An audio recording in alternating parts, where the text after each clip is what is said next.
বছর হইল কত, কত বছর হইল কত, মায়ের দেখা নাই রে দুনিয়ায়, মার মতো দরদি কেহ নাই, মা ছাড়া দরদি হবে নাই রে দুনিয়ায়, মার মতো দরদি কেহ নাই। কত আদর করতো মায়ে লইয়া কোলে তোলে। নাজিম ভাই কোনটা গেছে, একটা আওয়াজ বাড়ান তো। কত আদর করতো মায়ে লইয়া কোলে তোলে, না খেয়ে খাওয়াই তোমায় মুখে তুলে তুলে।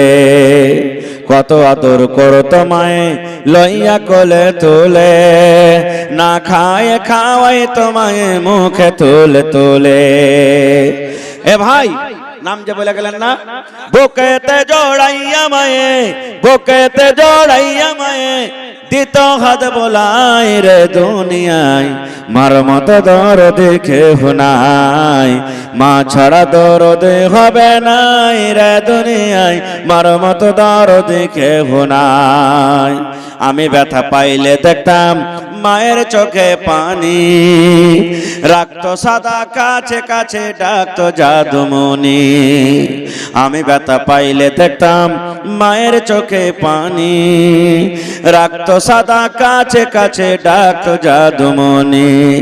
মায়ে আমার লেগা করলেন দুয়া, মায়ে আমার লেগা করলেন দুয়া, আল্লাহর দরবারে দুনিয়ায় মার মতো দরদি কেহ নাই, মা ছাড়া দরদি হবে নাই রে দুনিয়ায়, মার মতো দরদি কেহ নাই। এই জন্য 1 তারিখে করতে হবে কি, কাঁদতে হবে, আল্লাহর দরবারে দোয়া করতে হবে, আল্লাহর দরবারে কাঁদতে হবে।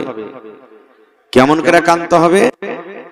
আল্লাহকে রাতের বেলাতে উজু করে নিজের বাড়িতে কিংবা মসজিদে চলে যাবেন, 2 রাকাত 4 রাকাত 6 রাকাত 8 রাকাত 10 রাকাত, যা আল্লাহ আপনাকে তৌফিক দিলে নফল নামাজ পড়বেন।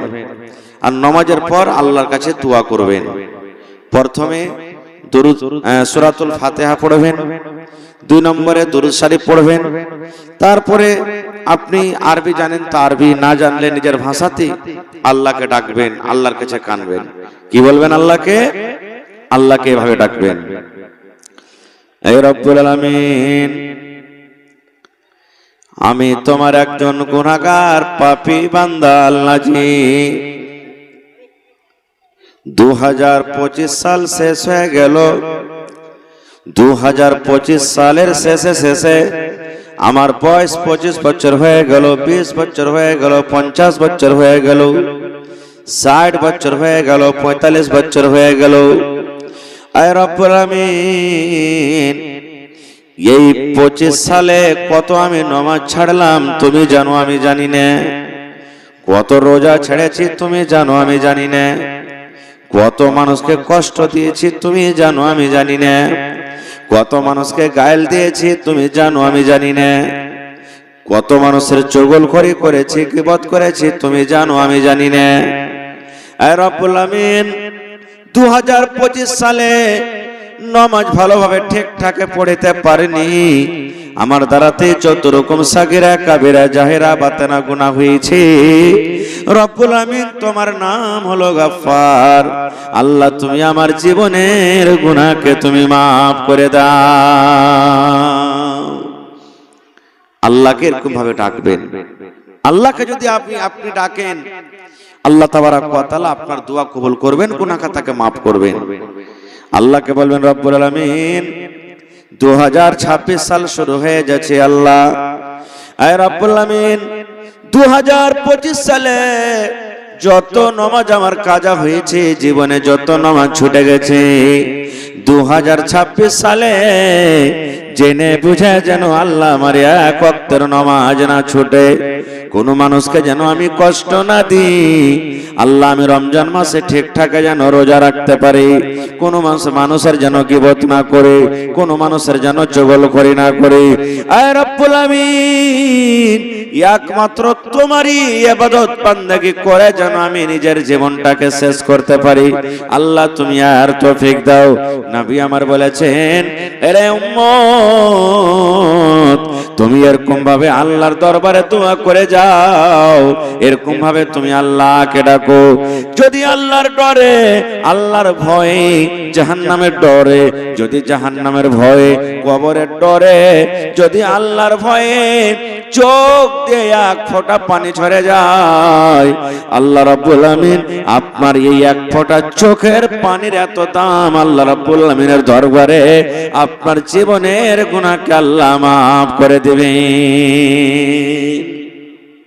আপনারা বলবেন, হাজী মাওলানা আল্লাহ গুনাহ মাফ করবেন?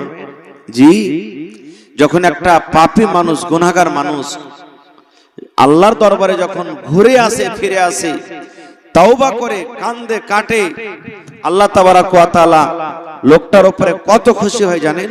কত খুশি হয়। একটা সহিহ হাদিস এসেছে, আল্লাহর নবী মুহাম্মদ সাল্লাল্লাহু আলাইহি সাল্লাম বলেছেন, একটা লোক একটা ঘোড়া কিংবা গাধার উপরে চড়ে সফর করছেন। গাধা কিংবা ঘোড়ার উপরে চড়ে একটা সওয়ারিতে সফর করছেন।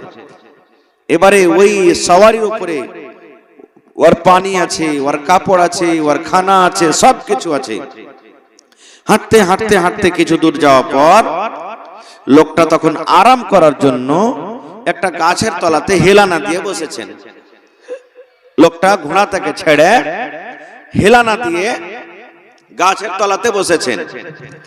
বসতে না বসতে, খাস্তা না মানুষ, নিন চলে এসছে। চোখ বন্ধ হয়ে গেছে, নিন চলে এসছে। কিছুক্ষণ পর যখন তার নিনটা ভেঙেছে, দেখছে তোর ঘোড়া নেই, কোনটা চলে গেছে। আজ আপনি জালসা শুনতে এসেছেন, আল্লাহ না করে এরকম হয়। যদি কোনো ভাইয়ের মোবাইল হারিয়ে যায়, ঘড়ি হারিয়ে যায়, গাড়ি হারিয়ে যায়, কষ্ট হবে না? হবে না? যারা বলেন আপনাকে কষ্ট হবে না? হবে না? লোকটা শুইতেছে ঘোড়াকে থিয়ে, আর চেতন হ্যাঁ দেখছে তো ঘোড়া নেই, মন খারাপ। এবার লোকটা আল্লাহকে কি বলছেন? আয় রব্বুল আলামিন, এত লম্বা সফর কেমন করে আমি করব?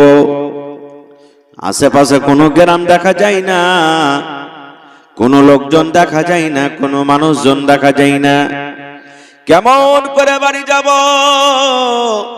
আমার মনে হয় রাস্তাতে আমার মত হয়ে যাবে রব্বুল আমিন, আর আমি বাড়ি ঘুরে যেতে পারবো না। কারণ আমার ঘোড়াতে আমার খানা আছে, খানা খাবো তো আমার জান বাঁচবে, খানা আমার কাছে নাই। ঘোড়াতে আমার পানি আছে, পানি পান করবো, আমার কলেজা ঠান্ডা হবে, পানিও আশেপাশে নাই। কোনো মানুষকে যদি জিজ্ঞাসা করবো, আশেপাশে কোনো লোকজন নাই। দূর দূর পর্যন্ত কোনো গাঁ গ্রাম দেখা যায় না। কেমন করে আল্লাহ আমি কেমন করে আমার সফরটা কাটবো? এই ভাবা চিন্তা করতে করতে নবী বলেছেন, কোন দিক থেকে হঠাৎ করে তার সওয়ারি তার সামনে হাজির হয়ে গেল। এই ভাবা চিন্তা করতে আছে, করতে করতে তার সওয়ারি আবার সামনে হাজির হয়ে গেল। এবার বলেন, লোকটা খুশি হবে না? হবে না? সওয়ারি দেখে খুশি হবে না? হবে না? হাদিসের কথা বলছি। আল্লাহ রাসূল বলেছেন, লোকটা দেখছে, আরে আমার ঘোড়ার উপরে যেমন খানা রেখেছি তেমনই রাখা আছে, যেমন পানি রেখেছি তেমনই রাখা আছে, যেমন কাপড় রেখেছি তেমনই রাখা আছে, একটাও সামান এদিক ওদিক হয়নি। নবী বলেছেন, লোকটা যেমন নিজের সওয়ারি পায়ে খুশ হয়ে যায়, আল্লাহ রাব্বুল আমিন ওই মত বান্দা যে আল্লাহকে বলে দূরে সরে ছিল, আল্লাহকে জীবনে মানেনি, আল্লাহকে জীবনে চিনতে পারেনি, এবার ওই লোকটা তওবা করার পর আল্লাহর দরবারে যদি বলেন, রব্বুল আমিন জীবনের গুনাহ কত করেছি তুমি জানো, দুনিয়ার কেউ জানে না। আয় আল্লাহ, তোমার নাম গফফার, তুমি মাফ করে দাও। আল্লাহ রাব্বুল আমিন বলেন, বান্দারে ওই লোকটা ঘোড়া পায়ে যতখানি খুশি হয়, আমি আল্লাহ একটা গুনাহ করার পর, পাপ করার পর একটা বান্দা কিংবা বান্দি যখন আমার দরবারে তওবা করে, আমি আল্লাহ ওই ঘোড়াওয়ালার থেকে বেশি খুশি হয়ে যায়। নারে তাকবীর! তাহলে আল্লাহ কত বড় দয়ালু, কত বড় দয়ালু, সুবহানাল্লাহ। আপনাকে একটা উদাহরণ দিচ্ছি আমি। মা আপনার বাড়িতে আছেন, মা বাড়িতে আছেন, আব্বা বাড়িতে আছেন, মা কোনো কথাতে নারাজ হয়ে গেছে, মা কথা বলে না, আপনি রসগোল্লা নিয়ে যান, মাকে দেন, মা রসগোল্লা খেলে মা খাবে না।